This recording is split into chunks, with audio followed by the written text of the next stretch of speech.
The Puppeteer is the first game by solo developer Danny Martin. It's a sort of a retro RPG which involves you travelling to different lands, battling enemies, and offers a surprisingly good amount of challenge. One thing I really appreciate about the Puppeteer is that it can be completed in one sitting, but also has the potential for multiple runs where things can become more difficult.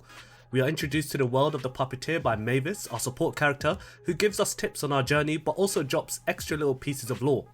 If you are someone that likes to engross themselves into a game world and really understand its story, it's definitely worth exploring as much as possible, and who knows who you might see out there.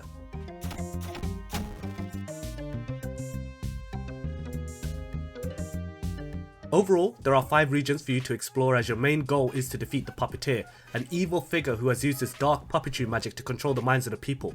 However, in doing so, this has caused them to not only become mindless monsters, but also their bodies have been transformed into gears, the main enemies that you will be battling. The story overall is pretty simple and easy to follow. We get a general understanding of who the character we play is, but from my playthrough, it was only expanded on in a very minor way. If there are any further updates, I would really like this to be expanded upon, as the other characters get a lot more meat to their background.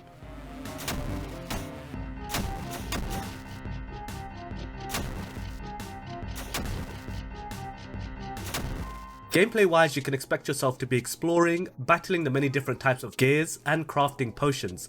The battles themselves are pretty straightforward, and with a button press, you swing your weapon and damage the enemy. It's worth noting the different color gears and enemy types, as some are a lot tougher than others. Yellow gears, for example, move quickly but go down in one hit, whereas orange gears not only move quickly but can take a few hits to be defeated. Understanding this will allow you to come up with different strategies depending on the enemy type you come up against. A really interesting part of the game is the potion crafting, which I recommend you get to grips with, as it will save you. During your exploration, you will come across trees in which you can gather materials from to make potions. Depending on the combination you put together, it will give you an effect that will aid you. Really experiment with this system, as it will help you come up with some interesting mixes. Want to gain back health and view the eyeline radius of the enemies? You can do that. Want to get one hit of invincibility and be able to summon an electric field around you? You can do this too. Through experimentation, you will find yourself crafting the potions that are right for the situations that you find yourself in. Lastly, we are presented with pixel art graphics that call back to the days of NES Zelda and other similar titles. And for the Puppeteer, it works really well. Everything can be easily seen and identified. If there is a part of the game that fell short for me, it was the soundtrack. In most cases, it's absolutely fine. However, in 1 or 2 regions, it can be really grating to listen to as it repeats in the background. Not necessarily an aspect of the game that ruins it for me, however, I felt it was worth mentioning.